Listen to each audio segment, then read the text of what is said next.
ನಮಸ್ಕಾರ ವೀಕ್ಷಕರೇ, ನ್ಯಾಷನಲ್ ಟಿವಿಗೆ ಸ್ವಾಗತ. ನಾನು ಸ್ವಾತಿ ಸಾಲ್ಯನ್. ಬೆಳಿಗ್ಗೆ ಎದ್ದ ತಕ್ಷಣ ಕಾಫಿ ಅಥವಾ ಟೀ ಕುಡಿಯುವುದು ಸಾಮಾನ್ಯ. ಅದರಲ್ಲೂ ಕಾಫಿಯನ್ನು ಇಷ್ಟಪಡುವವರೇ ಹೆಚ್ಚು. ಕಾಫಿಯ ರುಚಿ ಹೆಚ್ಚಿಸುವುದೇ ಪರಿಮಳಯುಕ್ತ ಕಾಫಿ ಪುಡಿ. ಆದರೆ ಅದನ್ನು ಬಳಸಿದ ನಂತರ ಅದು ಕಸವಲ್ಲ, ನಿಮ್ಮ ಅಡುಗೆ ಮನೆಯನ್ನು ಶುದ್ಧಿಗೊಳಿಸುವ ಒಂದು ಶಕ್ತಿ.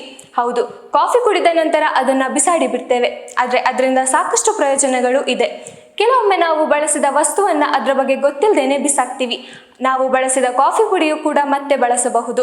ರೆಫ್ರಿಜರೇಟರ್ನಲ್ಲಿ ಕೆಟ್ಟ ವಾಸನೆ ಬರುತ್ತಿದ್ದರೆ ಅದರೊಳಗೆ ಒಣಗಿಸಿದ ಕಾಫಿ ಪುಡಿಯನ್ನು ಒಂದು ಬಟ್ಟಲಿನಲ್ಲಿ ಹಾಕಿ ಇಡಿ. ಇದು ವಾಸನೆಯನ್ನು ಹೀರಿಕೊಂಡ ಮೇಲೆ ನೈಸರ್ಗಿಕ ಪರಿಮಳವನ್ನು ಕೊಡುತ್ತದೆ. ಈರುಳ್ಳಿ ಬೆಳ್ಳುಳ್ಳಿ ಕತ್ತರಿಸಿದ ನಂತರ ಕೆಲವೊಮ್ಮೆ ಕೈ ವಾಸನೆ ಬರುವುದುಂಟು. ಈ ಒಂದು ಕಾಫಿ ಪುಡಿಯನ್ನು ಬಳಸಬಹುದು. ಇದರಿಂದ ಕೈಗಳಲ್ಲಿ ಹೊಸ ಹೊಳಪನ್ನು ಸಹ ನೀವು ಕಾಣಬಹುದು. ಹಾಗೆ ಇದು ಪಾತ್ರೆಯಲ್ಲಿ ಅಂಟಿದ ಜಿಡ್ಡನ್ನು ತೆಗಿಲಿಕ್ಕೆ ಕೂಡ ಇದು ತುಂಬಾ ಸಹಾಯಕ.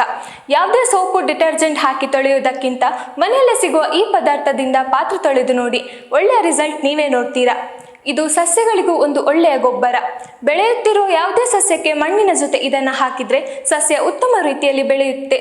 ಅಷ್ಟೇ ಅಲ್ಲದೆ ಕೀಟನಾಶಕವಾಗಿ ಕೂಡ ಇದನ್ನು ಬಳಸಬಹುದು.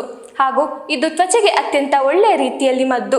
ಮುಖದಲ್ಲಿರುವ ಡಾರ್ಕ್ ಸ್ಪಾಟ್ ಹಾಗೆ ಟ್ಯಾನ್ ಆಗಿದ್ದರೆ ಕಾಫಿ ಪೌಡರ್ ಅನ್ನು ಒಣಗಿಸಿ ತೆಂಗಿನ ಎಣ್ಣೆಯ ಜೊತೆಗೆ ಸೇರಿಸಿ ಮುಖಕ್ಕೆ ಹಚ್ಚಿಕೊಂಡರೆ ಮುಖದಲ್ಲಿರುವ ಎಲ್ಲ ಕಲೆಗಳು ಮಾಯವಾಗುತ್ತದೆ.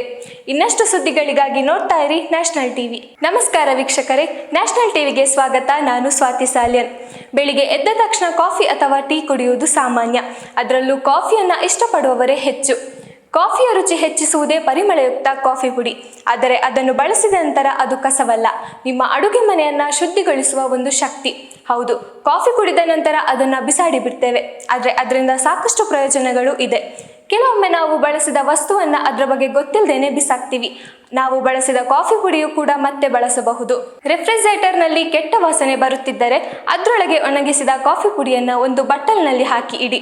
ಇದು ವಾಸನೆಯನ್ನು ಹೀರಿಕೊಂಡ ಮೇಲೆ ನೈಸರ್ಗಿಕ ಪರಿಮಳವನ್ನು ಕೊಡುತ್ತದೆ. ಈರುಳ್ಳಿ ಬೆಳ್ಳುಳ್ಳಿ ಕತ್ತರಿಸಿದ ನಂತರ ಕೆಲವೊಮ್ಮೆ ಕೈ ವಾಸನೆ ಬರುವುದುಂಟು. ಈ ಒಂದು ಕಾಫಿ ಪುಡಿಯನ್ನು ಬಳಸಬಹುದು. ಇದರಿಂದ ಕೈಗಳಲ್ಲಿ ಹೊಸ ಹೊಳಪನ್ನು ಸಹ ನೀವು ಕಾಣಬಹುದು. ಹಾಗೆ ಇದು ಪಾತ್ರೆಯಲ್ಲಿ ಅಂಟಿದ ಜಿಡ್ಡನ್ನು ತೆಗಿಲಿಕ್ಕೆ ಕೂಡ ಇದು ತುಂಬಾ ಸಹಾಯಕ. ಯಾವುದೇ ಸೋಪು ಡಿಟರ್ಜೆಂಟ್ ಹಾಕಿ ತೊಳೆಯುವುದಕ್ಕಿಂತ ಮನೆಯಲ್ಲೇ ಸಿಗುವ ಈ ಪದಾರ್ಥದಿಂದ ಪಾತ್ರೆ ತೊಳೆದು ನೋಡಿ, ಒಳ್ಳೆಯ ರಿಸಲ್ಟ್ ನೀವೇ ನೋಡ್ತೀರಾ. ಇದು ಸಸ್ಯಗಳಿಗೂ ಒಂದು ಒಳ್ಳೆಯ ಗೊಬ್ಬರ. ಬೆಳೆಯುತ್ತಿರುವ ಯಾವುದೇ ಸಸ್ಯಕ್ಕೆ ಮಣ್ಣಿನ ಜೊತೆ ಇದನ್ನು ಹಾಕಿದ್ರೆ ಸಸ್ಯ ಉತ್ತಮ ರೀತಿಯಲ್ಲಿ ಬೆಳೆಯುತ್ತೆ. ಅಷ್ಟೇ ಅಲ್ಲದೆ ಕೀಟನಾಶಕವಾಗಿ ಕೂಡ ಇದನ್ನು ಬಳಸಬಹುದು. ಹಾಗೂ ಇದು ತ್ವಚೆಗೆ ಅತ್ಯಂತ ಒಳ್ಳೆಯ ರೀತಿಯಲ್ಲಿ ಮದ್ದು. ಮುಖದಲ್ಲಿರುವ ಡಾರ್ಕ್ ಸ್ಪಾಟ್ ಹಾಗೆ ಟ್ಯಾನ್ ಆಗಿದ್ದರೆ ಕಾಫಿ ಪೌಡರ್ ಅನ್ನು ಒಣಗಿಸಿ ತೆಂಗಿನ ಎಣ್ಣೆಯ ಜೊತೆಗೆ ಸೇರಿಸಿ ಮುಖಕ್ಕೆ ಹಚ್ಚಿಕೊಂಡರೆ ಮುಖದಲ್ಲಿರುವ ಎಲ್ಲ ಕಲೆಗಳು ಮಾಯವಾಗುತ್ತದೆ. ಇನ್ನಷ್ಟು ಸುದ್ದಿಗಳಿಗಾಗಿ ನೋಡ್ತಾ ಇರಿ ನ್ಯಾಷನಲ್ ಟಿವಿ.